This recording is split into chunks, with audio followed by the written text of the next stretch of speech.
LiteFinance, the world of financial freedom.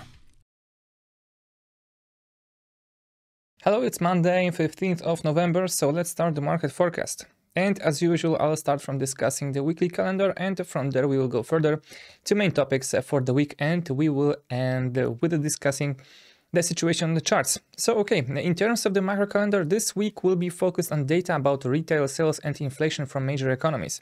And it will be in that order. On Monday, we already most likely know the data from the preliminary GDP from Japan, which I don't have right now since I am recording the video prior to the trading session. Still on Monday, we will get industrial production from China. During the night from Monday to Tuesday, we will get minutes from the RBA meeting. Then average earnings and claimant count change from the UK and retail sales from the US. On Wednesday, inflation data from UK, Eurozone and Canada, plus several speeches from the FOMC members. The discussion will be about the thoughts on stablecoins. So it will be more or less a cryptocurrency market discussed over there. Then it is worth to pay attention to if you want to speculate on crypto or you invest in crypto. So on Thursday, we will get initial jobless claims for the US and Philadelphia Fed Manufacturing Index. On Friday, retail sales from the UK and Canada. So let's talk about the two things in terms of macro fundamentals, which is oil and UK jobs report.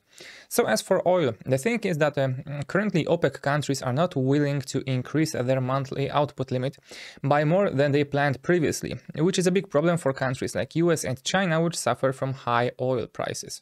Inventories are at very low levels, and forecasts for the demand on the jet fuel, for example, will increase in the beginning of the next year.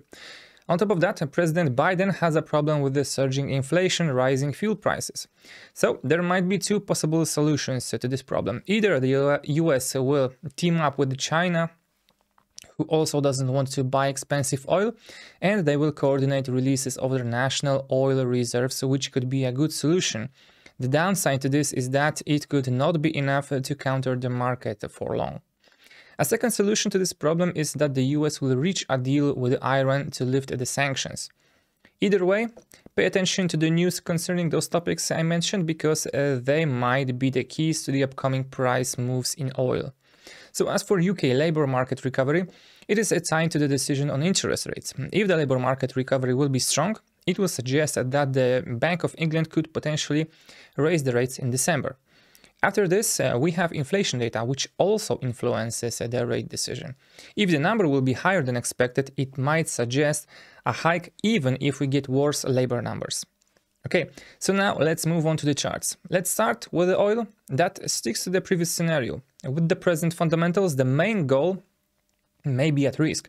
I personally come out of the total position at $18.50, and if we get to this previously discussed 78.77, I will try to go long, unless we get information that changes the current fundamentals. The AUD-USD scenario remains also the same. At the moment, we even have a signal to re-enter short trade. The goal is unchanged. As for the pound against the dollar, well, here the situation is twofold. The indicators signal to re-enter short trade, but the candles formed something like an inverted head and shoulders. In addition, the place would match. So in such situation, I would rather decide to go long. When the indicator shows the direction into a strong support or resistance, it could be a late or false signal, so I would approach the situation this way.